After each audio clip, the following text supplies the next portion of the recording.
Hello, everybody, and welcome to Planet SkyFF, the world where everything revolves around £50,000. My name's Suj. And my name is James. Sky Fantasy Football, James. 50 grand on the line. For someone. You said to me you don't feel like you're quite in the race at the moment, mate.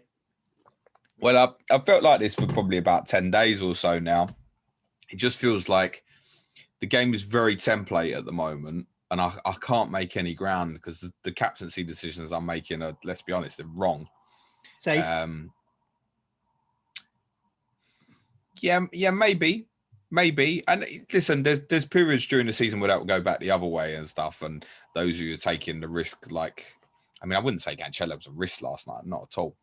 No, I mean, 25 points is a haul. There are other risks that have paid off recently. It just feels like I've been on the small margins of everything lately. So, you know, Leno versus Holding, a little bit down.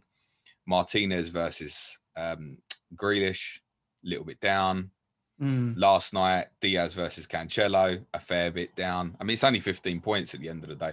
It's not helping me that the guys that I'm not captaining at the moment are not performing. I mean, to be honest, those who are thinking, "Oh, I didn't captain Cancelo this morning," are probably thinking, "Well, yeah, I've fucked it. I feel a little bit unlucky because Diaz, etc. 20 points in the bank, fine." I tell you what, the people I feel very sorry for this morning, the people who captained Antonio, of course, because he could have had another Norwich return, mate.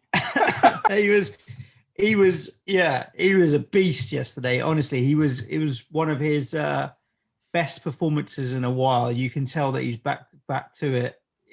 That's the game, though, isn't it? At the end of the day, I look at it from an interesting point of view in that I went into last night with one Manchester City asset in Ruben Diaz, and I've taken the approach up to Overhaul that I'm only going to make need transfers, not want transfers.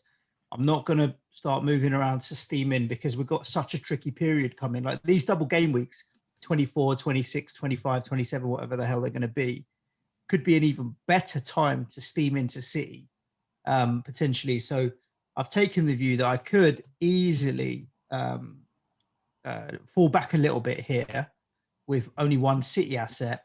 And I had the joy of, on Saturday, captaining Martinez over Grealish, which I thought, you know what, let's just go balls out and do it. And it paid off. And then obviously I captained Ruben Diaz yesterday and missed out on Stones or Cancelo's points. I understand that. I mean, the attacking points were spread all over the place. I don't think that many people are on Gundogan anyway. About 10% now, but probably not as many as we'd have expected. Sure. Yeah. But then I own Saka, who initially, when I bought him for the Palace game, was like, oh, why did I get that asset? Has come in and returned against Newcastle, and yesterday picked up He's picked up a 14-pointer yesterday. So man of the match and assist the goal and his 2 appearance points. So I've stayed flat with only one Man City asset, which is why I think I've come out of it actually, you know what, got away with one here. And each game that passes and each game week that passes, we're getting closer and closer to Overhaul. If I tread water, if I'm around that 2K mark with 20 transfers come Overhaul, I'm fine with that. What's your overall total now, James? As in points? Yeah. I don't know why you ever asked me for points because it's the hardest one to remember. 1,856. I'm 128th overall. So you've got quite a lot of points this week. Then you're beating me. I'm on 64. I'm on 76. Yeah, but I mean, there's loads of hundreds knocking about, mate. Yeah, true. I mean, Cancelo captaincy is 50. Yeah, sure. I've got Robertson, Fernandes, Salah, Son, and Zuma still to go. So to be fair, I'm probably falling a bit behind. So just because I like to bring people a little bit of entertainment in their lives, obviously KDB last Wednesday was quite the moment in terms of him going off injured. I captained Bruno on the night. That's what I'm talking about, the small things. You think at that point, oh my God, I could be onto a big winner here. Going with Bruno captain versus KDB and him going off. Bruno could have hauled against Fulham, didn't. But then obviously it's what do we do with KDB? And I spent most of Wednesday thinking, I'm going to buy Joel Matip just for the crack. And I think a little bit was frustration that it wasn't quite working for me as it had been. And the major thing that got me the big rise before was going the double Liverpool defensive. And I'm looking at it, I'm thinking, bloody hell, Burnley at home, I'm getting into immediate points here, with minimum the clean sheet, every chance of passing here, depending on how the game maps out. I can do that. Kind of came to my senses during the course of the day and was like, no, I'm not going to do that. I'm going to wait. I might do Villa at the weekend. I might need to wait a little bit longer. Then obviously the team comes out, Salah's not in it. And I'm like, okay, yeah, I'm back in now. I'm going for Matip. I'm going to stick the armband on Matip, which obviously looked for a clean sheet pretty much whole game. But he ends up on the same return as Salah, who was on the fucking bench, because he's decided to go all Maradona in the last 5 minutes and get himself a booking as well. Not even a passing tier against Burnley. So Joel Matip's back sitting in there. It obviously is what it is now. There's nothing I can do about it. If he can get me a clean sheet against Brighton and maybe one other, then all right, fine. It was also to open up the money to allow me to at least get to Zuma to Son if Zuma doesn't play tomorrow, or ideally a different move that's going to get me to Harry Kane, as I kind of explained last week. Zuma's now today, so you're going to be making a decision at some point. I'm not sure if I will, even if he's not in the team tonight, because we don't know enough about how Tuchel wants to set up. Well, there is that, and there's also the thinking that they're obviously 12 o'clock now against Burnley, so I get another look in terms of will he or won't he play. Obviously, if he wasn't in the team for Sunday, then by that point, I'm going to go to Son. I wouldn't have enough to go from Zuma to Harry Kane. But I think if Zuma was in the team on Sunday, I'd captain him against Burnley. And obviously, for me, who's holding now and not quite knowing which way it's going to go, his ownership in the top thousands down to sort of 10%-ish. I'm obviously really hoping he's going to play. If he's not in the team tonight and Rudiger and Thiago play well, for example, then I will probably just go to Son tomorrow. Yeah. And get it done. The benefit of waiting is it might be a case that, and I mean, I really don't want to use 2 transfers between now and Overhaul. This needs to be the last one for me, basically. So I need to get it right. And there's a little bit concerned if I go Zuma to Son tomorrow, if I lose anybody else over the weekend, I'll still feel that it's worthwhile making another transfer, depending on who it is and when it happens. What are you down to now? 17? 17, yeah. So one more gets you down to 16. Well, I'm definitely going to go 16 one way or the other, even if Zuma's back in the team, because I'll manufacture something else to then get Harry Kane in. So I'm going to be down to 16. I think, as I said, if I go 15 or lower, can't win it, basically. I don't think. Some people with some really good ranks with sort of 23, 24 left, and I just think there's too many for me to make up the ground when some of these guys were already ahead of me. But a lot's going to obviously depend on the other side what we do. So I mean, the immediate thinking at the moment is, right, get me captaincy coverage for the first 3-4 weeks and just fill in the rest with Man City. The problem is, once you actually get that captaincy coverage, you've probably only got space for about 1 or 2 Man City. So it's not going to be as easy as we might think. It might be that you just completely sacrifice quite a few things, weigh up the captaincy in the first couple of weeks and go, do you know what, sod it.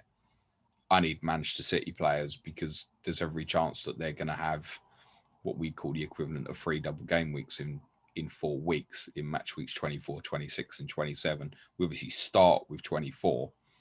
So there's a good chance they're going to have sort of 8v5s on people right from the start on that. Now, obviously with City, they're going to suffer some rotation over that period because Champions League's back up again as well. So it's probably not as effectively as good as it sounds, but the fixtures aren't exactly awful either. Yeah, they've got Tottenham in there, Arsenal, Man United.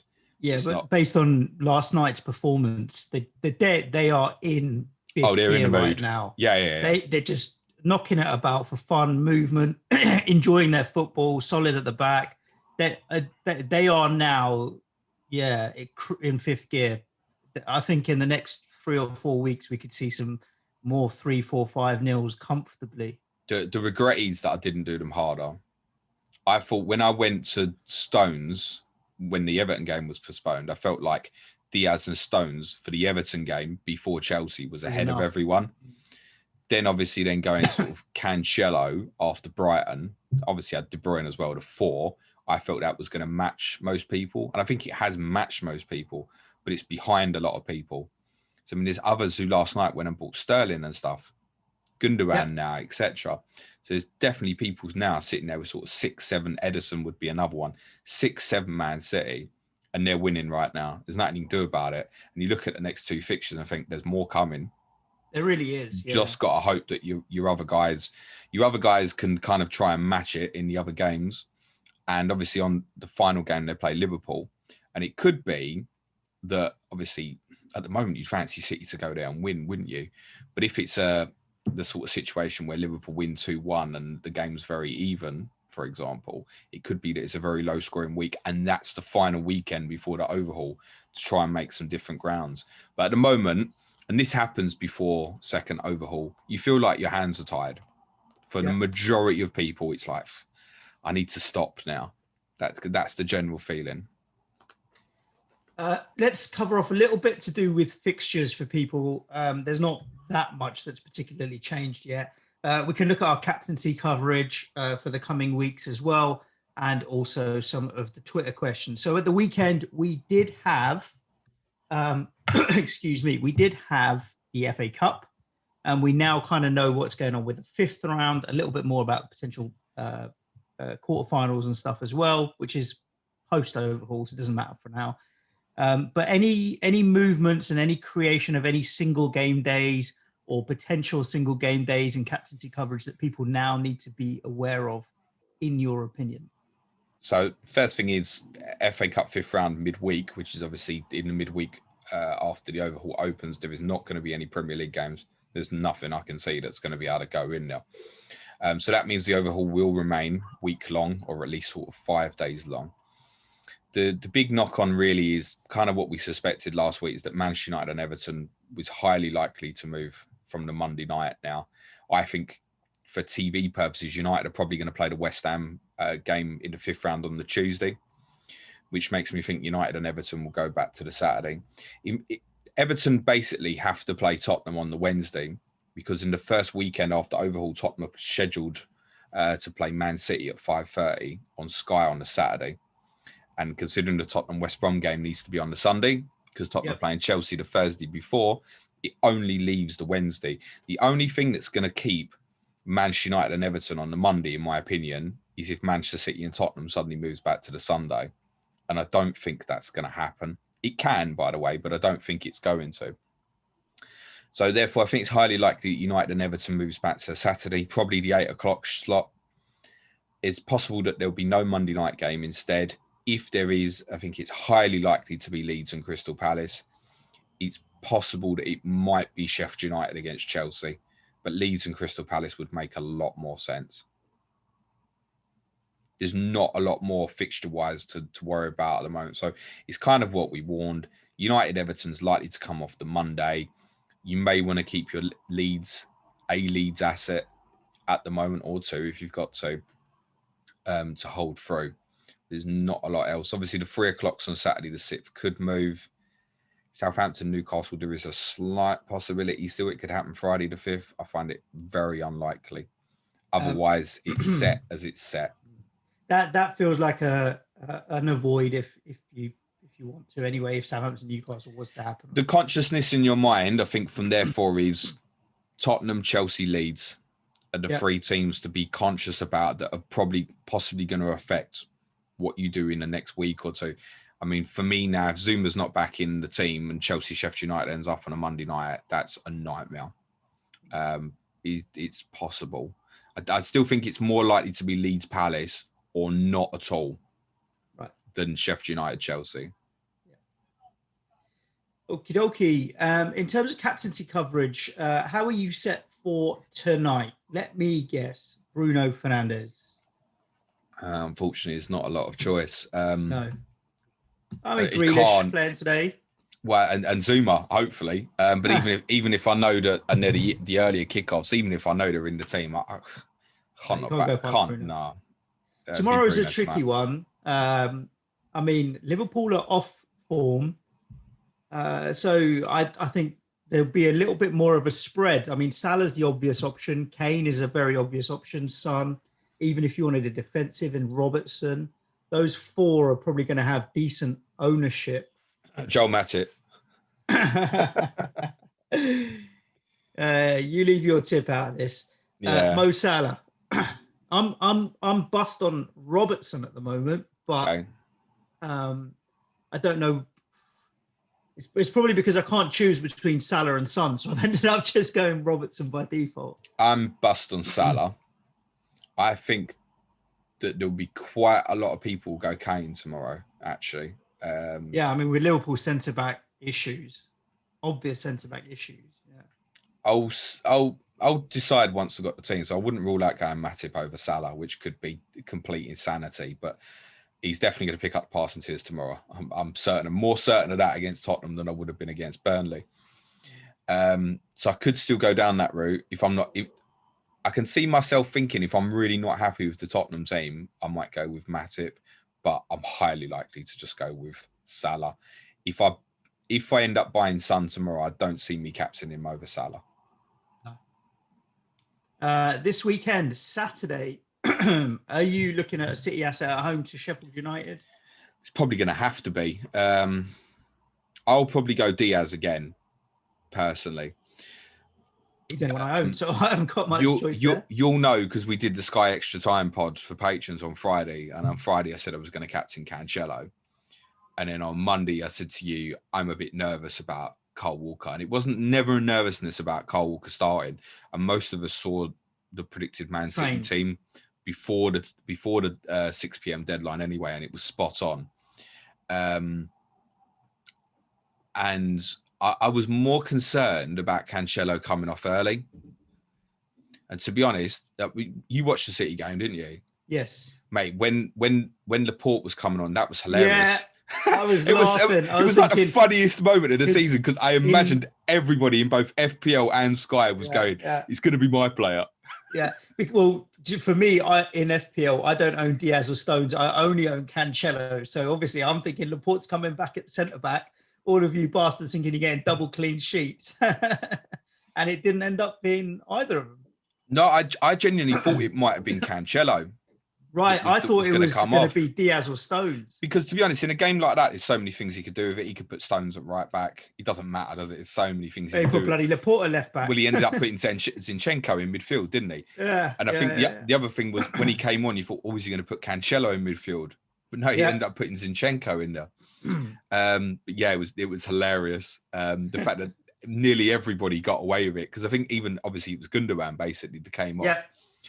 But and Gundo owners couldn't care. They've got two goals. they was already going to be quite happy with their lot, I think.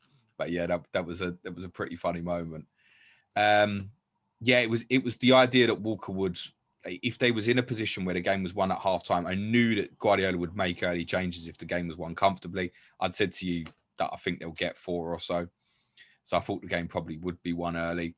I was very conscious of that. Whereas I just feel like he doesn't really want to change Diaz and Stones at the moment. He's going to be a braver man that goes with both again after Overhaul if Laporte's fit though. Yeah, true. So yeah, I blame Kyle Walker for not being able to win Sky this year. The theory was all there. The best thing I heard last night, and it's always easy to say in hindsight, but Luke from Scout was spot on what he said last night. In games like this where you know that they're going to pick up the tiers, because I mean, even Sterling hit fucking passing tier last night. I mean, what is that? Go with the defensive guy that is the most likely to get the attacking return. Now we know that Cancelo only had like the 1 assist prior to last night, but we could all see that at some point soon it was going to come. Yeah, and it did. I also blame Sian Massey Ellis as well, even though she's actually the best lineswoman in the league, lines person in the league. Actually, very unusual for her to get one wrong. So this all started with us talking about captaincy on Saturday. City. I'm going to go with Diaz. I'm going to go Diaz. Yeah, probably still. On the Sunday, Antonio.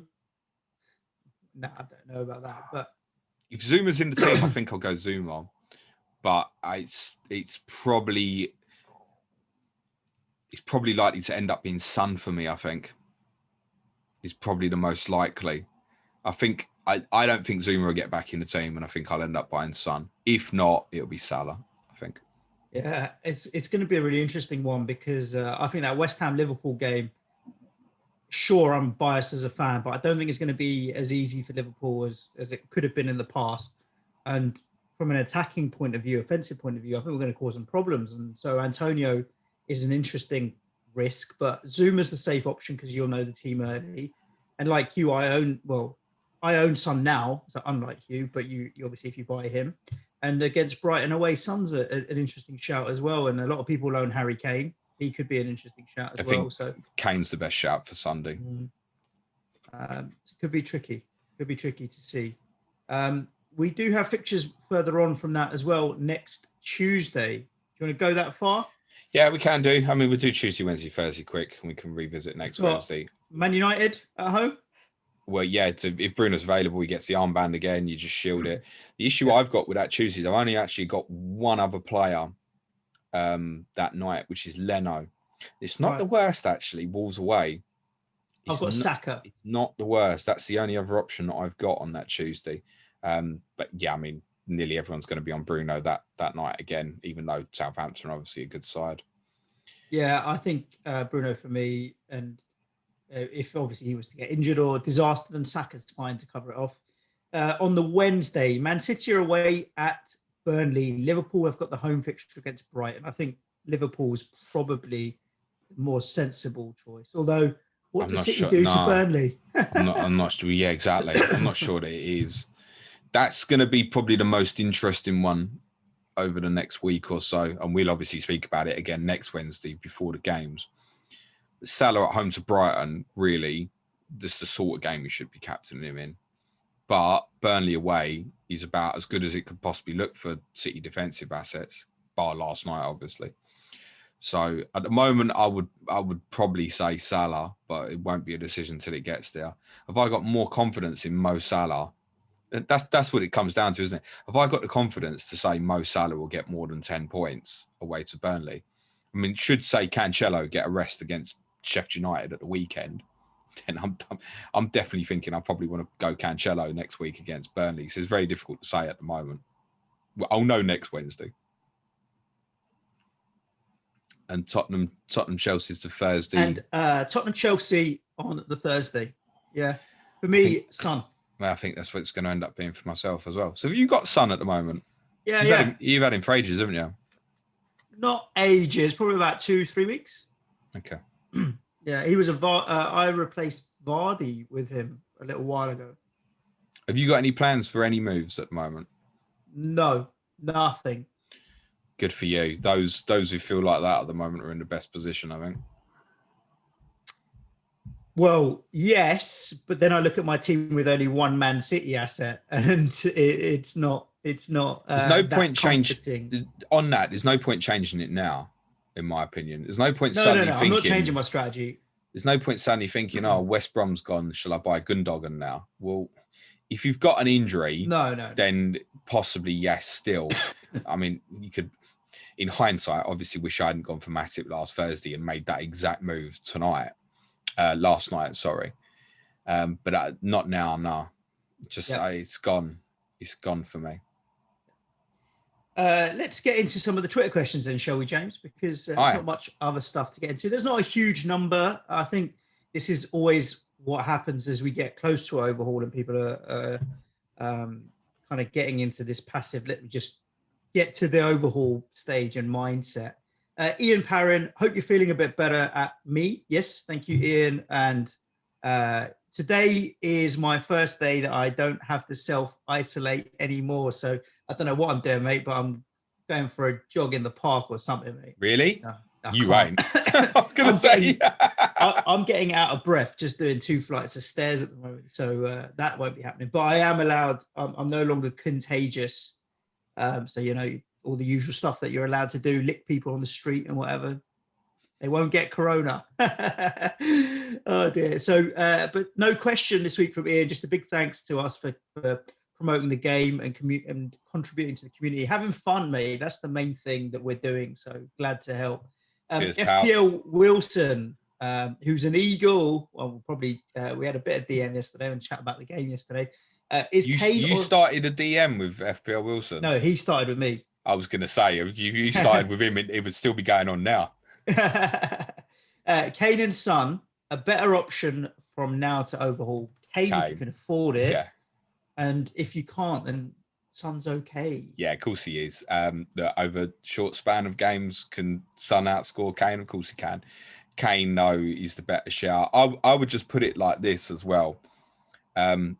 Technically, with Tottenham, all 4 fixtures are captaincy options. We've kind of just debated that for Thursday against Liverpool. I think you would favour Liverpool, but I mean, if you're sitting there with just Harry Kane, I don't think you're grumbling going into Thursday night. That's fine.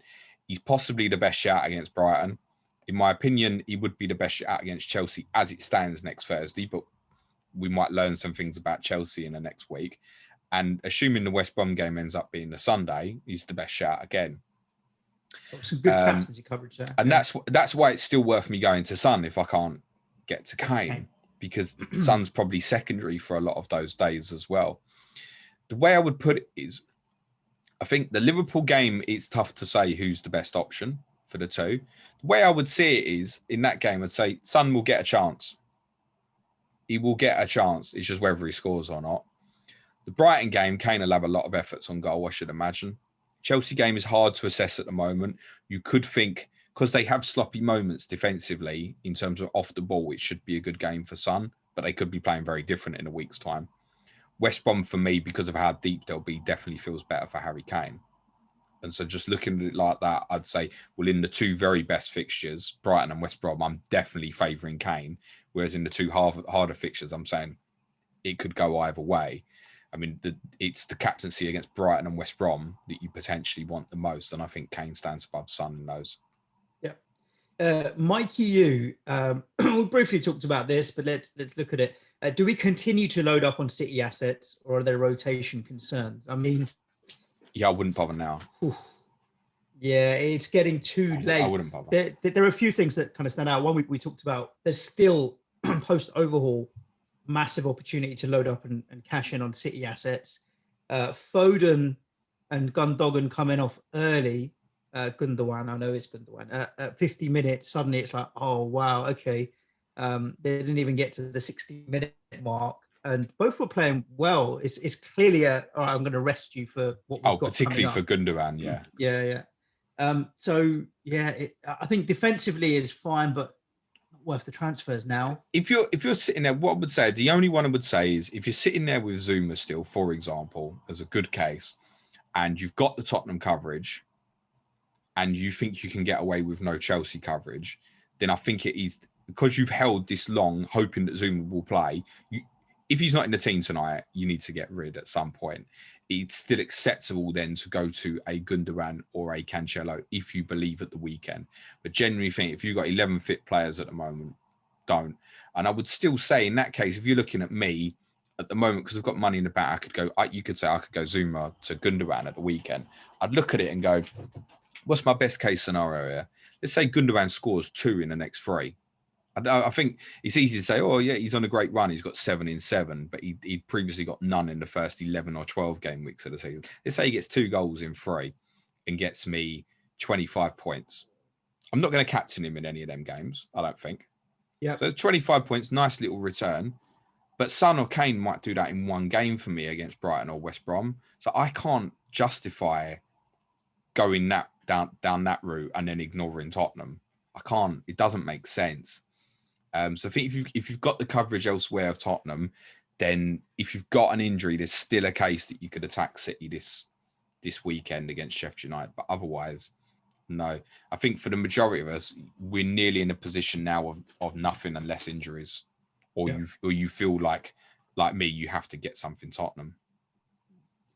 Dan, Fantasy Football Dan, Fantasy Footy Dan, and also I'll chuck in Dav's question at the same time. So Dan asks, amazingly, is triple City defense and Gundo actually enough coverage to make gains? Expecting Gundo's ownership to rocket now. He's at 10.4, like you mentioned, in the top 1K. Basically wondering if I should have another City asset or save the transfer. And Davlar says, I'm in the top 500, don't seem to be budging. So at Overhaul, do I pick a a few lower owned players and hope for the best. Because I imagine a lot of teams will be pretty similar after Overhaul. I think he's right when we talked about this piling in on City. So it's this effective ownership situation where you might own 2, but if the majority of people own 3, you're not going to get anywhere kind of situation. Just ride it out now, We right? still need to hit the right catch. I mean, it's worth saying that most commonly on most weeks, Cancelo, Stones, and Diaz are going to score the same, aren't they? Yeah. Generally speaking. Someone like Gundogan's going to be a good differential for you. As I said, I know there was a number of people who bought Raheem Sterling last night and obviously done quite well out of that. I think, as I said, you've just got to suck it up now.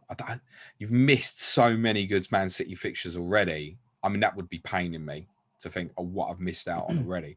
As I said, I thought I had most people covered, but the lesson I learned from this, even more so than Liverpool last year, was I didn't go hard enough. Fixtures and the run they had was too good. I genuinely, in hindsight, if I could go back, I would have gone back and got at least 6. In hindsight, I would have gone Ederson, I'd have gone Gundogan, I'd have gone Rodri, I'd have just gone the lot. Even Rodri nearly scored last night. He hit a screamer. And he's had the second assist for Sterling's 5th goal, so he easily could have been involved as well. In terms of after Overhaul, I think there'll be a bit of a split though, because I think it's easy to. Most people are not going to be able to see the picture, so I think. I was talking about this on my YouTube stream last night. I think there's a possibility that most likely City will play Everton in the midweek of 24, which is the first midweek after the weekend after Overhaul.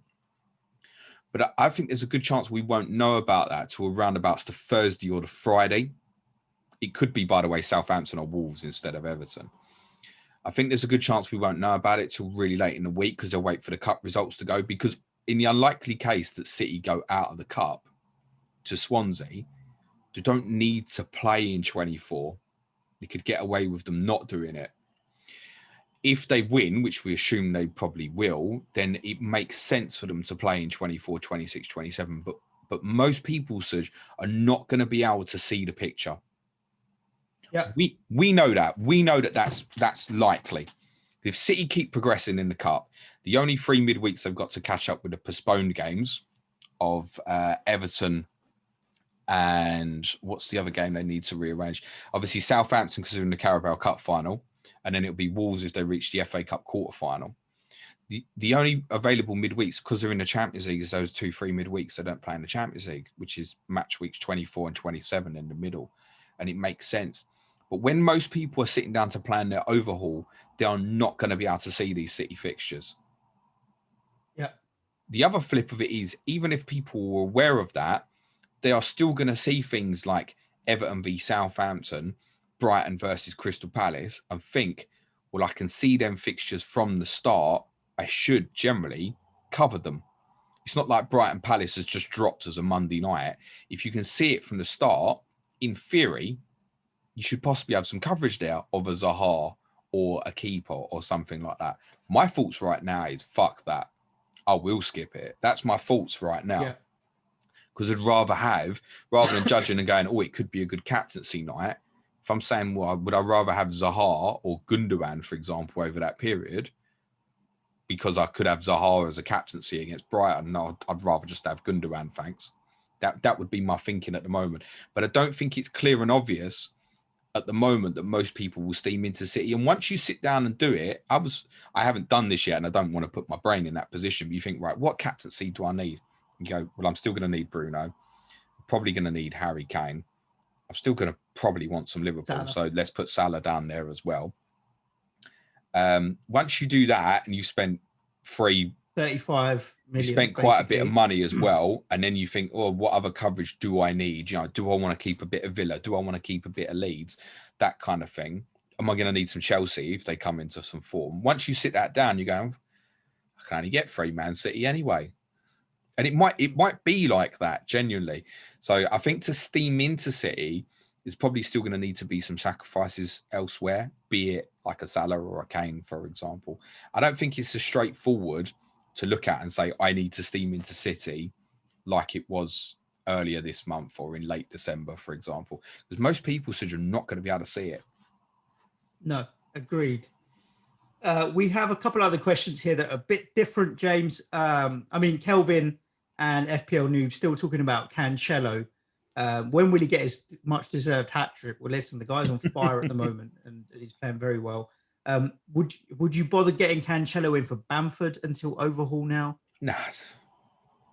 Leave it. Okay. You might need that Bamford captaincy against Palace, yeah? And B, what's to say that Cancelo, after 90 minutes last night, is not going to get a break at the weekend with Kyle Walker back? Yep. No. And FPL Dempsey is a second United forward before Overhaul too much or worth a punt? Some tasty fixtures. Are we including Bruno as a forward here? Obviously have Bruno. So one is Bruno and then another.